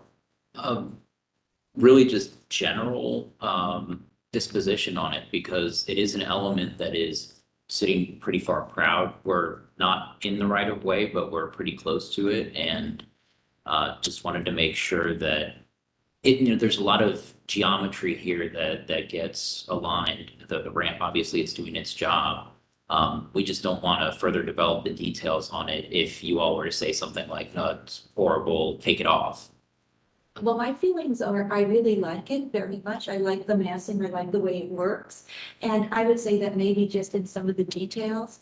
For instance, I think what was throwing me off was when I looked at the rendering, because you also had the green, I guess what do you call it, the patio railing there, balustrade there too. You mean on the left? Yes, on the Around the left. front of the church? Which you said disregard it. That makes a big So that difference. won't be there. You're Right. gonna- So I think that makes a big difference. And my only comment when I looked at it is that, I thought, well, maybe instead of the green paneling, it could be maybe a glass that's tinted that color so that it has more of a lightness and a transparency. And then you focus more on the architecture of the actual stairs itself. Like you make the stairs themselves, the architectural element, and the railing is a little more secondary. And then there's like more of a play between that green wall and the stair. And then that makes it maybe less competing with the church. And that's sort of like an architectural, structural, or sculptural element. But I think the placement, the massing is very good and interesting. And it's nice. Okay, any other Comfortable, comments? yeah, I'm comfortable with that as well. I think it's an excellent location for signage. I think it works well. I agree with Janet's comment, like, I guess, yeah, I need further material studies for the grant. It's like, if the metal was like reserved for roof, when it comes to the ground, the different elements. But overall conceptually looks nice. And I think you obviously, what does it look like when it's not green, for most of the year, it'll be, exposed or something. So seeing what it looks like without the green and consideration of that material. I kind of like the green metal, but Our intent I is just to want to keep you guys perforate, guessing here, so. our intent is to perforate that metal and give it more transparency Yeah. as a railing. Okay. Okay, I think you've heard our comments on this thing. Yes, I thank guess what I'm hearing is that I think the group would go along with the demolition of the thing in back. Is that correct? Correct thought? And, I think we all think it could be a very nice useful thing, so we kind of understand the direction of it. Are there any other thoughts or specifics? Okay, thank you for coming in. Thank you. Good. Anything else in for us? Yes, so we have 3 more items. We have staff votes, election of chair and vice chair for 2024. And then we have a 5-minute overview from the downtown meeting on downtown today. Okay, why don't we do the staff approvals then? Yep. We have it, if everybody had a chance to look at this. Okay, I had a question about those. I tried to kind of just look at a couple of those. When I clicked on those, it didn't come up, the approval or what you were The trying to do. adjustment. Yeah, can we see what you did? Oh, yeah, How do we do that? Yeah, I'd be happy to, moving forward, put the things, drawings into box and then link the case numbers to it. I don't know if anybody ever wants to do it. I took a look Most at, typically don't, but. I don't, but then I looked at one and I Once thought, in a while. you know, if you wanted to say, okay, what is this then? Yeah, like what's that sign? Okay, Yeah. maybe Totally we happy. could just, if everybody, well, you know, if you don't want to look at it, you don't have to look at it. Okay, that might be a thought. Yeah, I had one question on the Cristo Rey school. If you said there were exterior building alterations, can you explain what those were? Oh, yes, and Adam reviewed and staff for this, so you can speak to those too, Adam, but I believe it was a door change, correct? And Cristo Rey, this building is also on the historic register. So this was approved by the Historic Resources Commission, and then once they reviewed and it came to downtown, and we reviewed and stamped the same set of drawings that HRC did. But any other notes on the door, the new door? Yeah, they had came back for a new door basically, because like they had the first door approved, and then came back for a new one. I guess I think that was in January. But yeah, it was the same like door opening and everything. But it was what? Because it was the same like door opening and everything. Same door Same opening, dimension. Yeah, but they changed the door itself. Yeah. Just the door. It's It's not a new opening. It's So the door frame, Replacing door the door. facing. Yeah, they were replacing an existing door, I believe, with a safety, like a safety metal door. Steel Okay. door. Alright. Okay, good. Any other questions on these items? If not, could we have a motion to approve, please? So move. And is there a second? Second. All those in favor? Aye. Aye. Motion carries. Thank you. And what else do we have, Elvis? Yes, so now we'll have election of chair and vice chair. This is just an annual thing of housekeeping. So it'd be, two separate motions, one for the chair for 2024, and then a separate motion for the vice chair for 2024. And currently our chair is you, Steve, and then our vice chair is Jana. That can proceed if you all like, but we do need a new, motion and approval for each. Is there a motion to nominate? So I nominate Steve as our chair. Second. Okay. All those, do I need to recuse myself? All those in favor? Aye. Okay, that motion carries. Thanks. And vice chair, please. Is there a motion for nomination? Motion. Okay. Okay, is there a second? Second. Okay, all those, is there any discussion on this before we vote? Yeah, I'll vote yes. I'll have to use the microphone. Okay. He gets to use the, okay. All those in favor say aye. Aye. Those opposed, thank you. Okay, what else have we got? And then I think we have Lisa and Rebecca here representing the downtown special improvement district and the downtown, Rebecca is the downtown neighborhood liaison.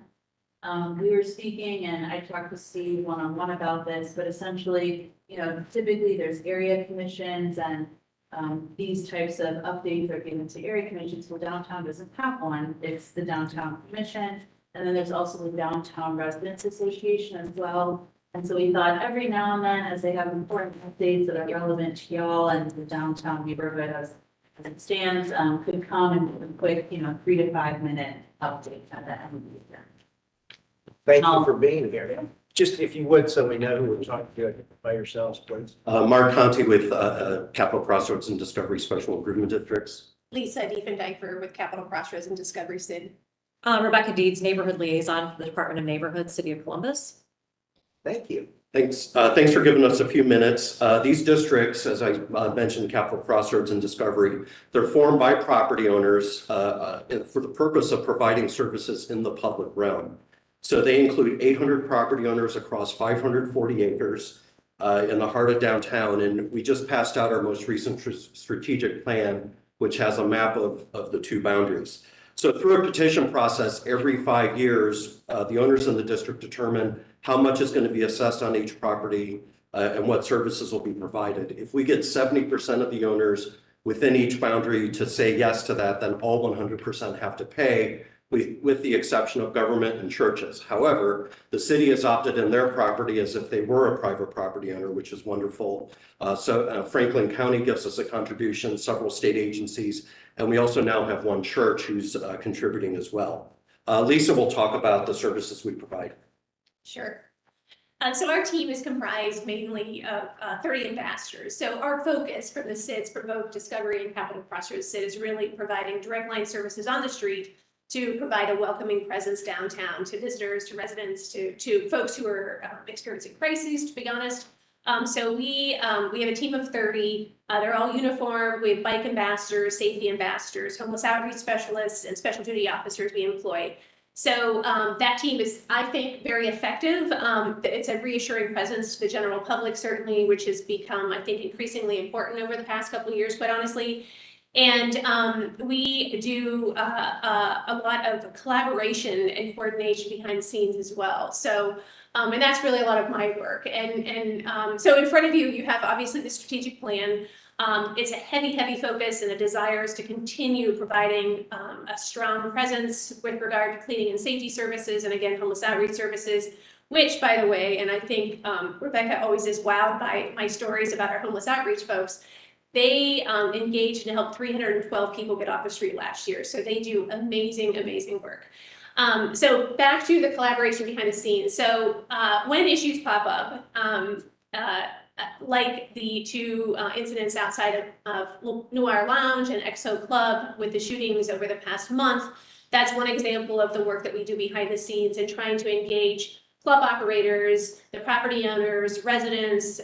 We have parking services, neighborhood services, the city attorney's office and CPD. All of us are going to be meeting on Thursday this week to talk about what we can do collectively. So hopefully that does not happen again. And the steps that are taken to sort of squash those issues. This is sort of shifting a little bit over, so that was more of the focus on the safety, but you might recall we were here, was that last year, to talk about the permanent public restrooms. So that was one project you guys were involved with. Those three loos are in place. They're operating incredibly well, quite honestly. I think there were a lot of naysayers going into this worried about what the maintenance would look like and whether they would be comfortable going in to use the restroom. And our team has stayed very much on top of it and will continue to do so. There wasn't the best coverage in the dispatch a few weeks ago about some freezing issues we had with the toilets, and the manufacturer Madden, which is out of Portland, Oregon, they're coming in next week with a solution, they say, to address that. But we've addressed it internally with heat guns and everything else to make sure that they're running and operating optimally. The last thing I wanted to say related to those units is that they're going to be wrapped. We were able to get a grant from the Columbus Foundation, from 614 Columbus Beautiful, from Dr. Ford, who has a dentistry office at Long and High, and GCKC. So we are working on that. Casey Grandcamp in our office has been working on that. We've narrowed it down to a field of 5 artists, local artists, who will be putting these wraps and designing them. And then we'll narrow it down to 3, and that'll be presented to the Art Commission probably next month. So we're excited for that, and those should be in place, I suspect, May, June is our goal.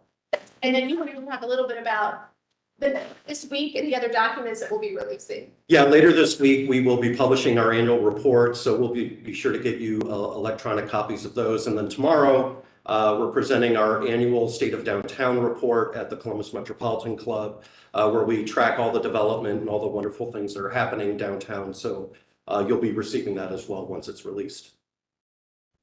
So are you a subsidiary of CDDC? No, we are completely separate. Yeah.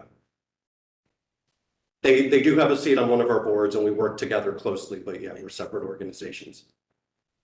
Well, very good. Anything else? Any questions? You get 70% of any group of people to agree on anything, let alone paying more money. That's awesome. Yeah. Oh, that's great. Well, thanks for all your efforts and thank you for coming in here to. Thank you. I'm sorry you had to wait for, 2 For hours. 22 years. Oh, no.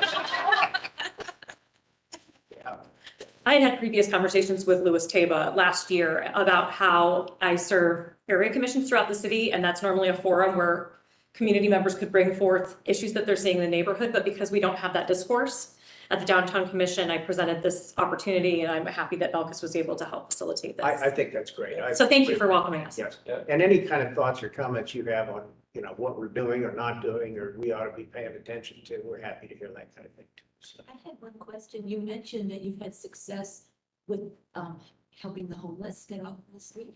And what have you been able to bring them to shelters or help them in other ways? I'm just curious.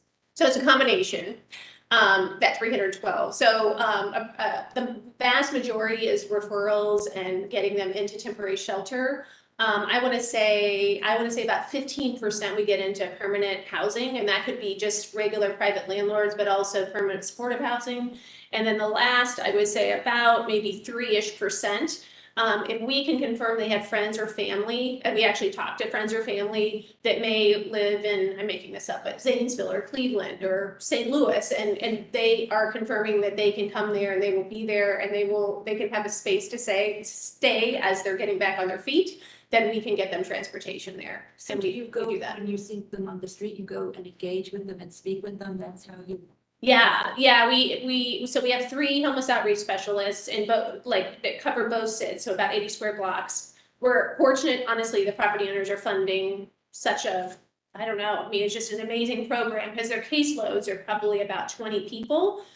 While in Franklin County, that's funded by Community Shelter Board, they might have 100 on their caseload. So our team is really effective because they can engage daily with somebody.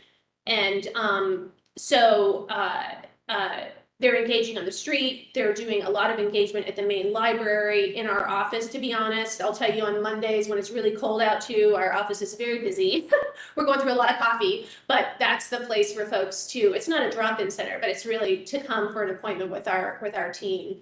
But they work magic, and Rebecca's been great too, because when sometimes we come into really difficult situations where there's a woman right now staying behind 195 North Grant. Her name's Faunus, and she's from Ethiopia, and she has severe mental health issues, but we're having some issues with language barrier and trying to talk through and how to connect her to family and other resources, and potentially I think she's going to need some hospitalization. But I reached out to Rebecca and I'm like, I don't know what to do in this situation. We're kind of stuck. And Rebecca was able to tee up an interpreter. So this past Monday, Jessica, one of our outreach specialists, was over there with Faunus and the interpreter, and now has some connections to some other resources that are family friends of hers that they can engage with, and hopefully the end result is getting her off the street. So there's a lot of behind the scenes, no joke, that go into helping folks, but that's probably the most difficult case that we've run into with her. Thank you. Very good. Well, thanks again. Really Thank you. appreciate your time. Thanks for coming in. Anything else we need to discuss? No. I'm going to throw one thing out. Yeah. And it's probably going to get a lot of consent. I was just looking at our guidelines here. I think, one of the guidelines is to put artwork on a blank wall. And I was thinking about that, and I was thinking, I think it's great in certain places. I think other places, it's not necessarily.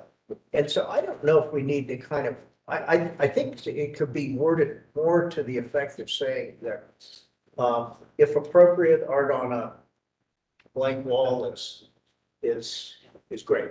Yeah. And then I think we look at it on a case-by-case basis, because, sometimes the blank wall is part of the design, and it's nice, especially if it's nice materials.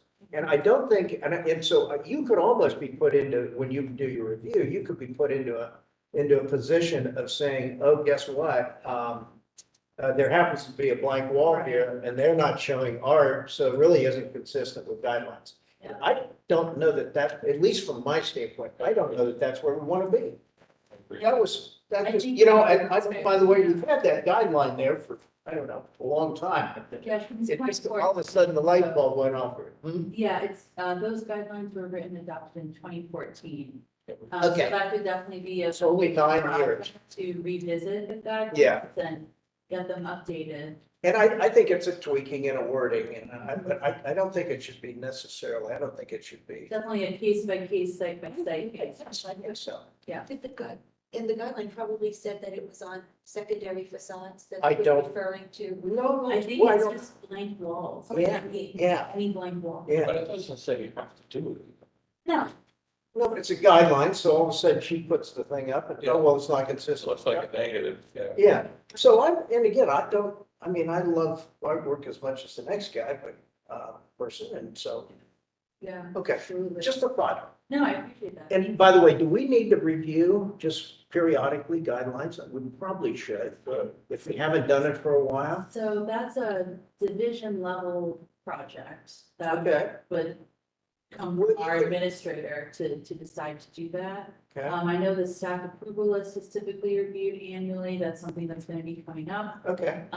But I will definitely carry that back to our administrator, Mark, and manager and see if that's something that, you know, we have the capacity to do. soon. It's not an emergency issue, and it doesn't cost us, cause a problem, I don't think, but it's just a thought. Oh, I absolutely. mean, maybe too, we could all individually look at them and then see if we think that there's something that we want to discuss, and then maybe that could be discussed in business meeting, and then from there.